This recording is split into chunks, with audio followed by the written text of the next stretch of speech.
When we think about communication, we can often make mistakes. May I ask you to consider this question for a moment and put in some yeses or nos if you've had this experience before? Yeah, defo. See you there, Niamh. Thank you very much. I certainly have, definitely. Some people might be saying, story of my life. I love it, brilliant. So it absolutely happens. The way we behave and the way we communicate, therefore, can sometimes and often create an unintentional perception. In the classroom, that can lead to a breakdown in communication and stop learning completely. Now, from a manager's and a teacher's perspective, we have to realize the importance of having an adaptable communication style, especially as we continue to work with different nationalities in mixed groups. And also being aware of the fact that the students are coming in, maybe not necessarily having experienced different styles before. Today, new scientific research is revealing what happens inside our brains when we see and when we speak to each other. Everybody's been talking about storytelling, reflection, recording, analysis. We now know that language is more than just words and phrases. Language is culture. Culture influences our communication behaviors. They're intertwined. So when we're learning a new language, we're really learning a new way of thinking. Now, there's a fabulous TED talk from Laura Boroditsky, I think is the pronunciation. And she talks about how language shapes the way we think. It's really interesting. I highly recommend looking at it. She did some fabulous research with the Aborigines in Australia. And yeah, I think you'd really enjoy it. So moving on. What do we see here? Can you tell me what we're looking at in the image on the left-hand side of the screen? I love this image. I think it really explains a lot of things. Do we have any ideas? Oh, wow. Left brain thinkers, Ian. Bang, spot on. Myths. Left brain thinkers and myths. We've all been told over the years that the left brain is used to communicate. But new scientific research and deeper imaging process capabilities into the brain has shown that we actually communicate across different lobes in the brain to create language. We categorize in different areas about contents. So things to do with the family and social life are in one part of the brain. Things to do with working in a garden are in another part. So to smash this myth, we need to get learners into this awareness of the fact that we don't just think and create language. We have to filter. So we move into a thinking process. We hear something that might be new or that we need to consider. The brain receives the information. Then it filters in L1, in our first language. It links and connects across the brain, pulling various different elements of experience. Now, depending on the age of the person, their experience, their culture, their career status, that will all impact how quickly and how well they understand what they've received. What happens next is that they consider it and analyze. Then they either understand or they don't. So if we're in a classroom setting here, we have a student who's received something. They've put it into L1 first. They get through this filtering process. They don't understand. What happens? What do you guys think happened? In the chat box there for me, what do you think happens, or what have you seen happens when a student has filtered and they don't understand? I think somebody referred to, Michaela, you referred to paying attention to something particular with students. They divert their attention, they shut down, they get distracted, they ignore. Exactly. We think this is a problem with the student in many cases, but it's actually not. It's simply just that they haven't been able to comprehend what they've been given. They haven't been able to switch it to their L1, so they feel embarrassed. They feel ashamed. Depending on their level of confidence and critical thinking skills. They will ask, they will translate, or they will, exactly as you guys have said, shut down or act out. If they understand, they then move into a filtering process in L2. And in the L2 process, they do the same thing. Do they understand? Do they not? If they understand, they'll agree or they'll challenge. If they don't, they get frustrated, they feel stupid, they shut down. So if we take an example in Italian, we can see here across the languages. In Italian, we say, now I don't speak Italian, guys. This actually came from Learner English as an example, but with a client that I have and how we realized why she was making the structural mistakes she was. Here, we have the stress at the end of the sentence at 9. Now, in Italian, to emphasize the arrival rather than the time, the structure of the sentence changes. Il treno arrivo. So arrivo is your stressed part. But in English, the structure doesn't change. The emphasis and the intonation do. So instead of saying arrive at the end, I now say the train arrives at 9. If we get students into an awareness of this at a lower level, it helps with error correction as they progress. So this constant self-awareness, checking it against their language and how it might be different in English. Keep this in mind for when we go through the activity on the low levels with the article. Secondly, life experience and culture influence our communication style. So here is me as a little one. My hair has not changed. It's darker, grayer after COVID, but it's not changed. Here, I'm at home, I'm in my home country, I'm relaxed, I understand my norms and values around me, and everything in my world is perfect and right. Other people's values aren't the same, but I don't feel different. And then I do a little bit of traveling in my own country. I start to meet people from other towns, cities, areas, maybe some internationals. When I was younger, not as many. And my view of the world extends. My home culture is still dominant, but I'm seeing that there are other views of the world.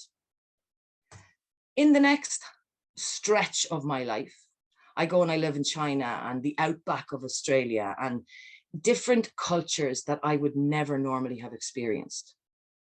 Now, my outlook and my norms and values are completely skewed. So I'm a bit all over the place. At the end, I have to try and figure out how to manage my multiple biases.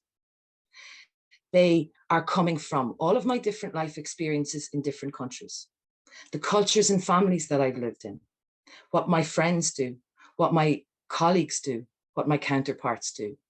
So each time I filter, I'm filtering through those unconscious biases, as well as filtering through my language. If I go back to something Ian said at the start of his talk about writing, I broke my arms 5 times when I was young, so I can write fairly well with my right hand, but it would be exactly the same as Ian was talking about. Your L1, your L2 are like your left and your right hand. What a super analogy. So that's all great, but how does it apply in the classroom? What we can do is we can reflect on communication styles. So we have Michaela who talked about getting feedback. And I said in my blurb for my talk, getting students to analyze your style. Yes, scary, it is. But wouldn't you prefer to have a student tell you you're far too direct and assertive with me than have them shut down in class and never learn and contribute because they don't know how to approach and communicate with you? So thinking about applying this in class. Gabby, if you have that link there, you could throw it in. Guys, you don't need to open it up to follow it, to listen to it, unless you're a read-write learner and you want to follow through the lower levels part while I'm speaking. I think I have about 1.5 minutes left.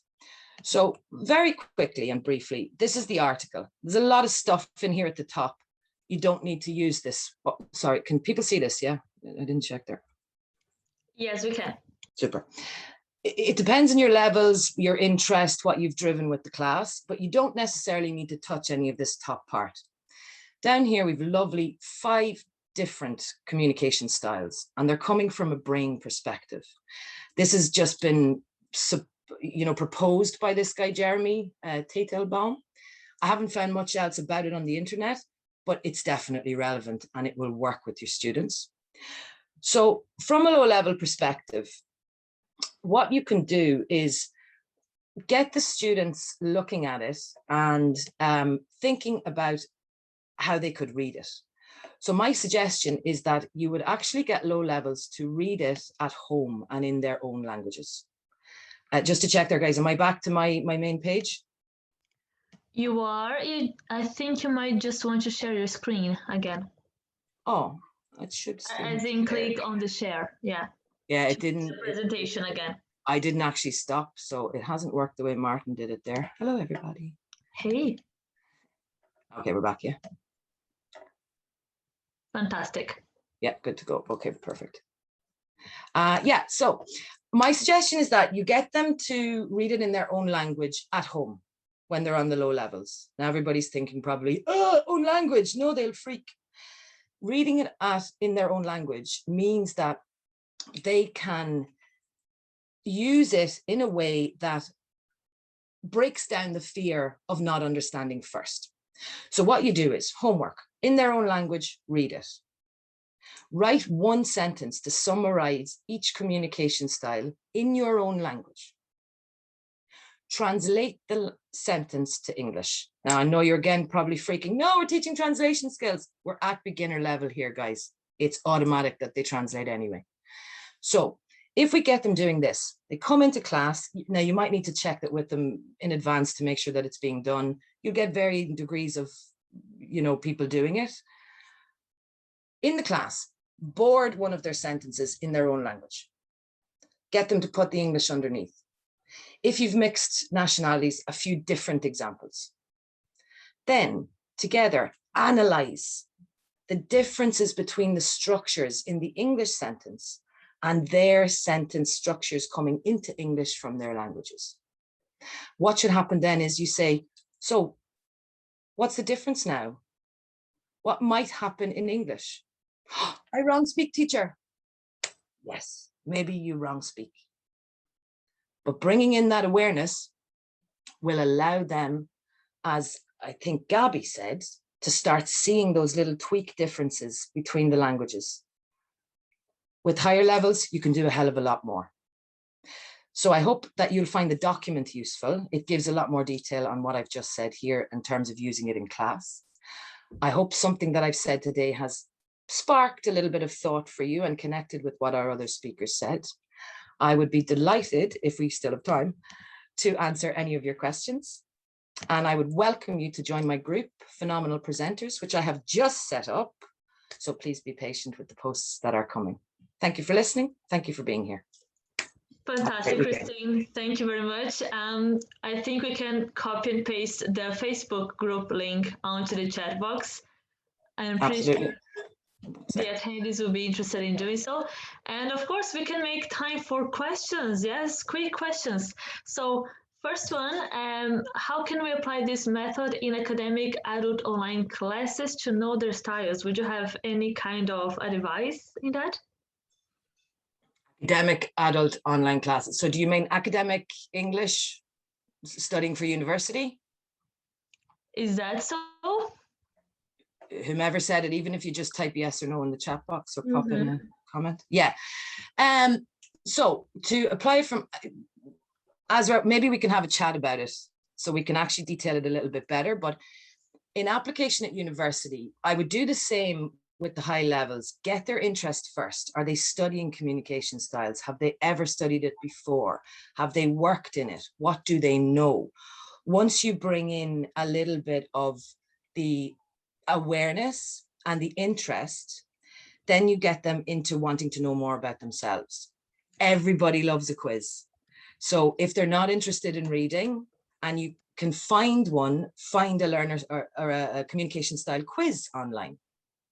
If you can't find one, pop into Google Forms, send Martin an email and say, Martin, will you teach me how to make a survey on Google?